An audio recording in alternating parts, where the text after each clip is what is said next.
Resumão da rodada de número 4 do Campeonato Brasileiro, quarta rodada do Brasileirão 2022. E o Fluminense tá se chegando mais perto do Z4, né? Tá preocupante, começando a ficar preocupante o negócio.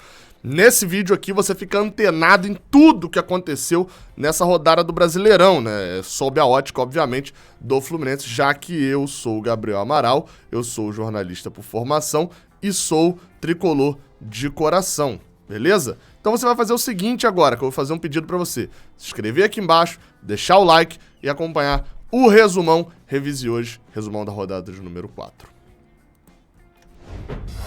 Bem, a gente já começa falando direto sobre os jogos do sábado, né? A gente vai em ordem aqui dentro do que foram os jogos. É importante você, tricolor, saber de tudo que aconteceu em todos os jogos, né? A gente teve no sábado um América Mineiro e Atlético Paranaense, né? O Atlético. Bem, eu não vi esse jogo inteiro. Pelos relatos, mais um bom jogo do América, intensidade, usando ali a trinca dos volantes, né, dos trinca de meias volantes, os laterais, os pontas, enfim. O Atlético, obviamente, tem mais elenco do que o América Mineiro, mas o América lembra um pouco aqueles times Jodair Helman, né, que igualam muito o jogo. O América, assim, tem um bom goleiro, Jailson salvou algumas vezes, e no segundo tempo o Índio Ramírez costurou, que é banco inclusive, continua sendo banco no América Mineiro, mas costurou para poder fazer um bonito gol, inclusive, contra o Atlético. O jogo foi 1-0, acabou o resultado 1-0 mesmo, o América vai para 6 pontos fazendo aquele roteirinho padrão. Qual que é o roteirinho padrão?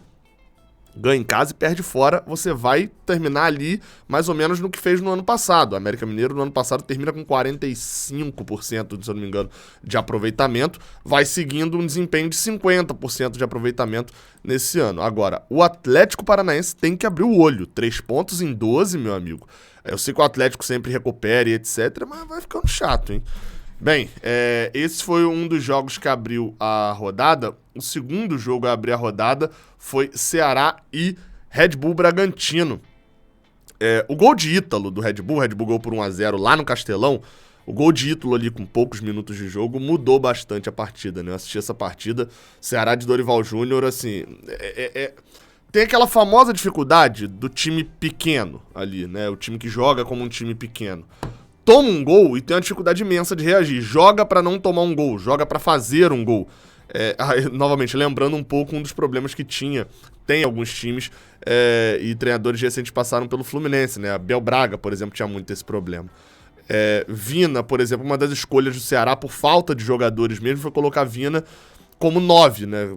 Jogando ali de costas pro gol. E ele pouco participou da partida. A melhor chance do Ceará até sai dos pés dele, mas participou muito pouco, porque aí você não tem um 9, né, característico, e você não tem o 10, né? Não tem seu melhor jogador.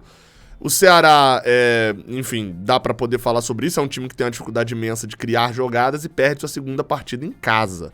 Lembrando, o Ceará também já perdeu pro Botafogo, também com problemas de criação de jogadas. Já do Red Bull, partidaça dos dois laterais, o Aderlan e Ramon. Ramon, aquele mesmo que era do Flamengo, né? Foi expulso até no final. Aderlan já tinha ido muito bem no América Mineiro, era, enfim, a menina dos olhos ali dos times de meio de tabela, e o Red Bull pegou. E no caso de Ramon, assim, tinha bola hoje pra ser titular do Flamengo, né? Acho que só foi pra lá mesmo pro Red Bull emprestado, pra poder tirar ele do foco por causa daquele problema do atropelamento.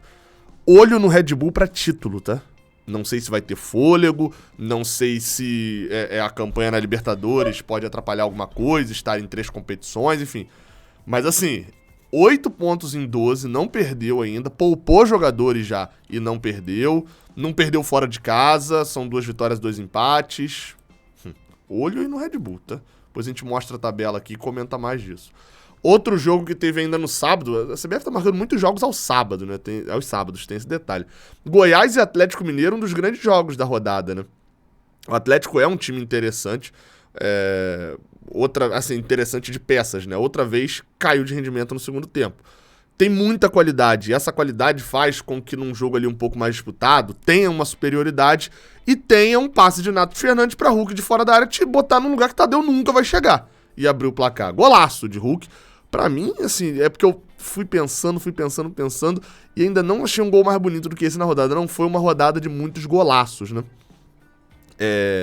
Mas assim, enfim, além desse lance, Ademir mete uma bola no travessão, você vê, é um time que tem mais qualidade.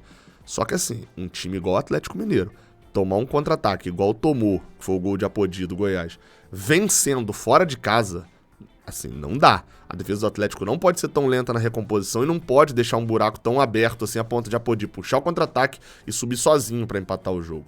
Bola, tem. Tanto que não é à toa que eles massacram quando precisam do resultado.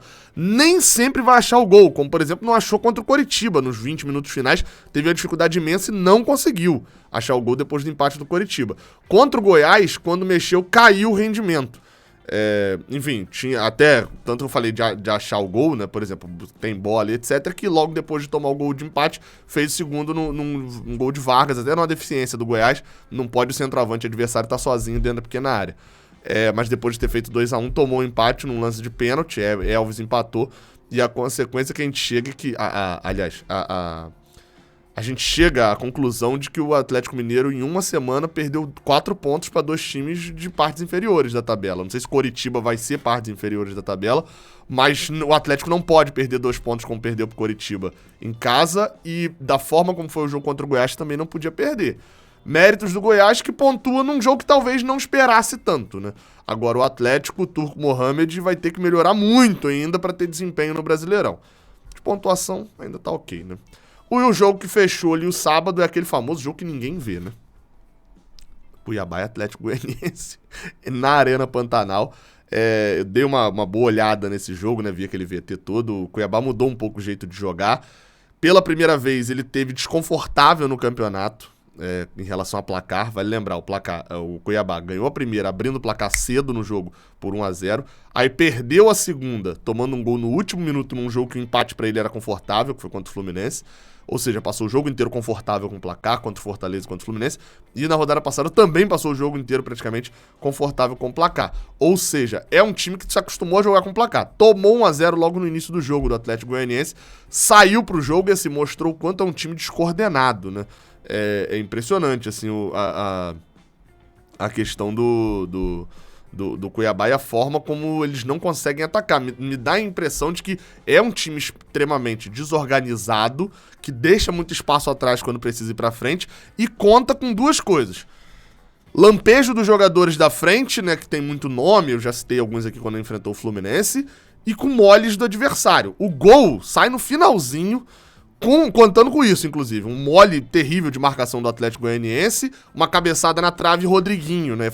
Com Estrela, uma cabeçada na trave de Elton e o Rodriguinho empatando ali com Estrela. Assim, o problema eu vou falar depois na tabela, mas o Cuiabá não tem bola, não tem desempenho, mas vai dormindo aí que o Cuiabá já tem 7 pontos e só perdeu aquele joguinho maroto pra gente, tá? Enfim. Passamos pro domingo. No domingo a gente teve Botafogo e Juventude.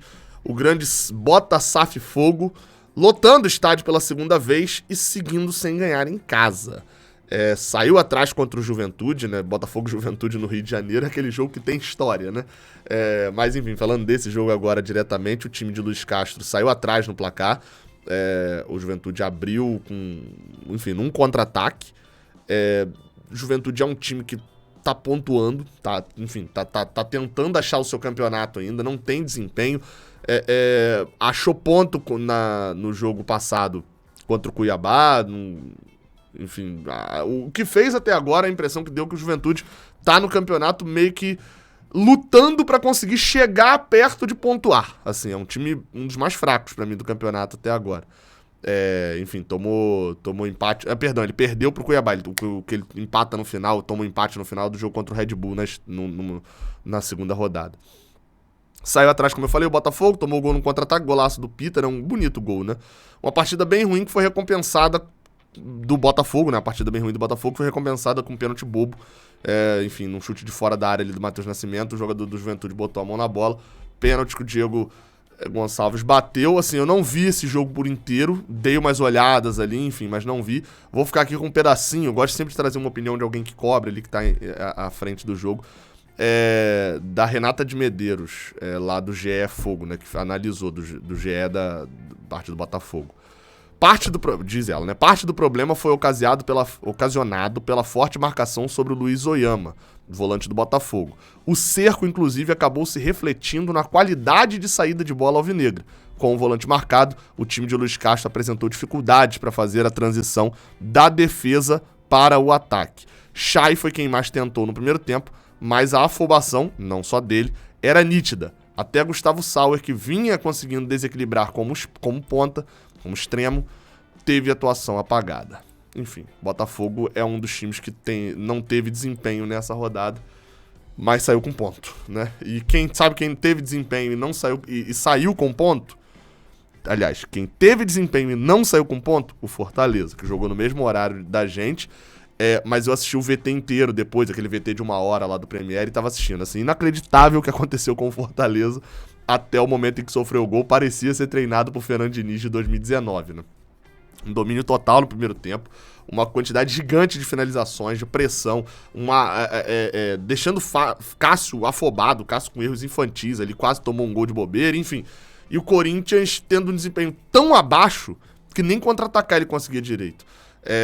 Assim, no final das contas, né, quando você olha a partida ali que aconteceu, um gol contra, decidiu a partida no início do segundo tempo, num mole ali de escanteio um escanteio do Corinthians, um mole do Fortaleza, acabou achando o gol ali, o Corinthians, mas assim, quando você olha números da partida, são 16 finalizações contra 3, o Corinthians até pressionou depois, o goleiro do Fortaleza fez uma defesaça, pra mim já é a mais bonita do Brasileirão, dificilmente vai ser superada, mas o domínio do Fortaleza era de quem merecia 3 pontos. O problema é que merecer não entra na tabela, e o Fortaleza já tá com 0 em 9, tem um jogo a menos, que o clássico com o Ceará foi adiado.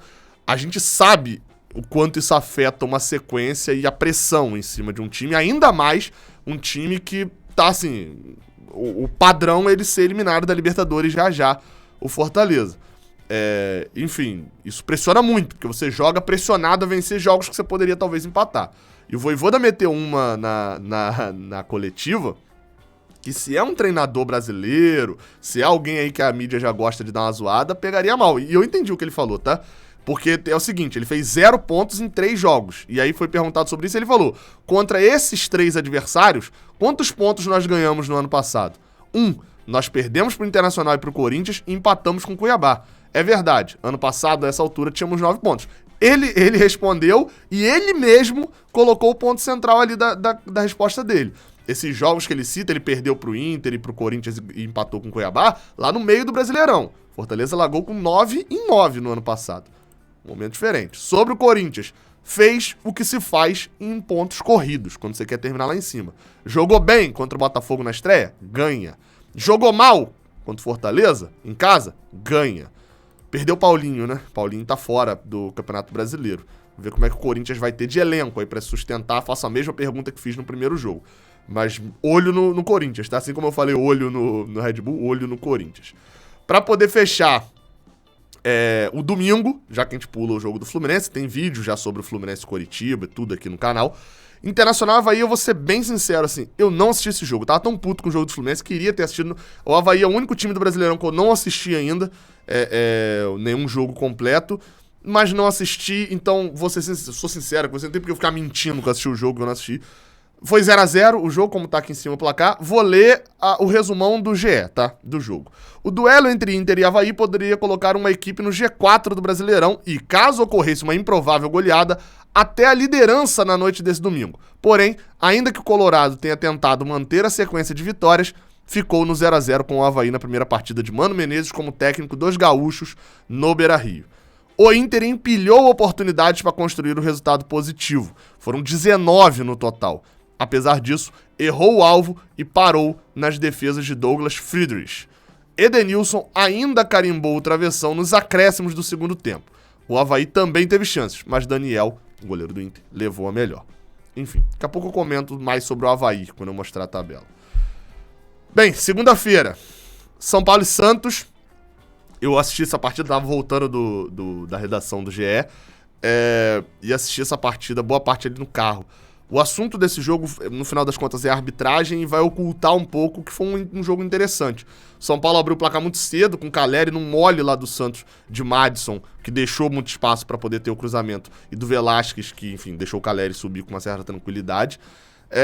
E assim, aí o futebol é maravilhoso, né? Porque daí o Santos, que não jogou nada no primeiro tempo, acha uma jogada com Léo Batistão e Marcos Leonardo empata o jogo. Detalhe é que me lembrou o gol, não o lance em si, mas a descrição do gol contra o América Mineiro do Santos. O quanto que o Santos depende desses dois jogadores bem, principalmente o Marcos Leonardo, que vem se destacando também mais dentro do Brasileirão.